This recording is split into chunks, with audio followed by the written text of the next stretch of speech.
What's up, everyone? Welcome back to another episode of Kevin Prolix TV. And boy, do I got one for you. Here we go. This one says, girls with autistic boyfriends. How do you navigate sex? All right, here we go. Now, this might be a very weird question, but I, 21 female, have had an autistic boyfriend, 22 male, and we've been dating for almost 2 years. His neurodivergency mostly manifests through sensory issues. I didn't know about his autism until 6 months into our relationship or so, and he's my first boyfriend. There are a lot of things that make him uncomfortable because of the way they feel, one of them being P in the V sex. I didn't suspect that it made him uncomfortable because for the first few months in our relationship, we didn't have P in the V at first because I wasn't ready. I was a virgin. Then, because he said we should date for longer before having sex, we had dated for about 3 months, so I completely understood. Then, when we finally tried it, it was really painful for me. And many times after that, it was still painful. When we finally got it to work, he went completely soft, and a few minutes in, he completely stopped and just kind of laid on top of me for a while without saying anything. He fell asleep. I was very worried, and by then, I didn't even know about his sensory issues at all. Point is, after that, we kind of never had P in the V, only oral. At first, I didn't mind because we were having a great time regardless. But that was the case for about 1.5 years into our relationship. I started bringing up P in the V, and wow, it really caused some issues. Now, by then I knew about his autism, but he never said that P in the V sex was part of his sensory issues, and I don't know why it never crossed my mind.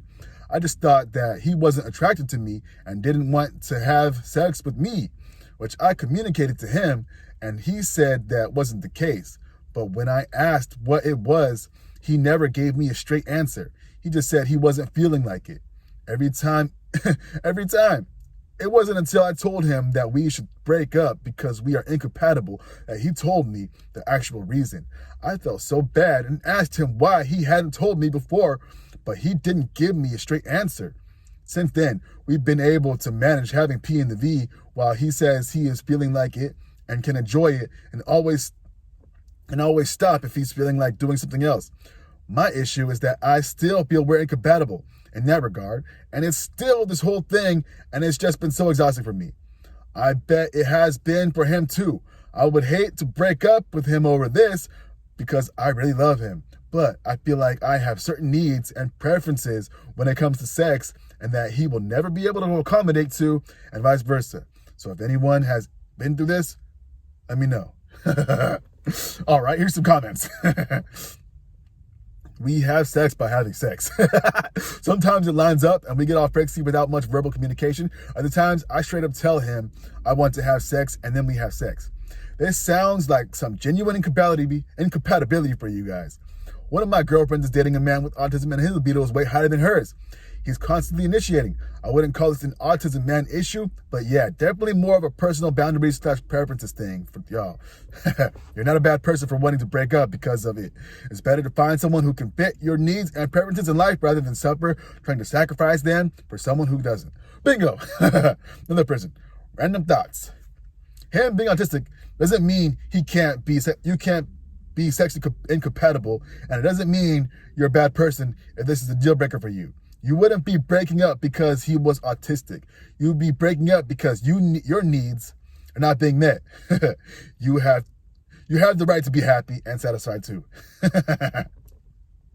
Another person says, incompatibility is rooted in his refusal to be honest with you. Whew. Okay. Another person, the issue is that he refuses to communicate until you said you'd break up with him. There you go. Another person, autistic or not, he has to learn to speak what's going on and be open with himself. Another person, you wouldn't be breaking up with him because he's autistic. You would be breaking up with him because you are incompatible and he refuses to communicate or work on the issue. Bingo. Another person, look, just because he's autistic doesn't mean you have to suffer a shitty sex life. That's not how relationships work.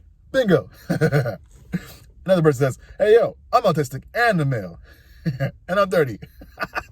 All right. I cannot address this particular issue from my own perspective, as I don't have sensory issues preventing me from enjoying sex. However, I find his actions somewhat surprising. We have a reputation of being overly honest, and I can't imagine why he avoided being truthful to you until you threatened to end the relationship. Perhaps there is a strong sense of shame for him in not being able to overcome this for you. In any case, when you are with the right person, you should be able to be honest and vulnerable with each other and without resorting to tactics. This is a red flag. Oh, man. Hey, yo, someone else says, do you want P&V sex with someone who enjoys it? There's a question. Then that's what you need to seek out. It's okay to have needs and desire for P&V. You could experiment to see if him using toys, etc. will help. For some people, it does. Some, it doesn't. You can have fun and experiment and honesty, and it may help you with the pain if you keep it going in that mind. All right? All right, one more. Don't feel bad. You learned this as you went along, but it's probably a fundamental incompatibility. Wow. All right, one more. This one seems interesting. I'm the autistic boyfriend of a boy. I do have some sensory issues around sex, and it's all about adapting to find ways that you both enjoy. Some things are physically painful for me that are normal for other people, and we don't just do them. Other things I just need to do a bit differently, like having a towel handy because I can't stand feeling sticky. I also need to worry about my own outward expression of pleasure and discomfort because my default mode was to experience sensations on the inside only, and my boyfriend couldn't tell me if I liked what he was doing or not. And there you go. So we got some input from a lot of different people. All right, so basically you're incompatible. You got some issues. You let them know. And he's saying all this stuff that's a problem after you tell him the issues and you have to leave.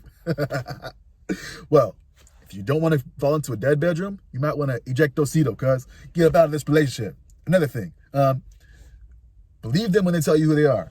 So, is this someone you can see yourself with?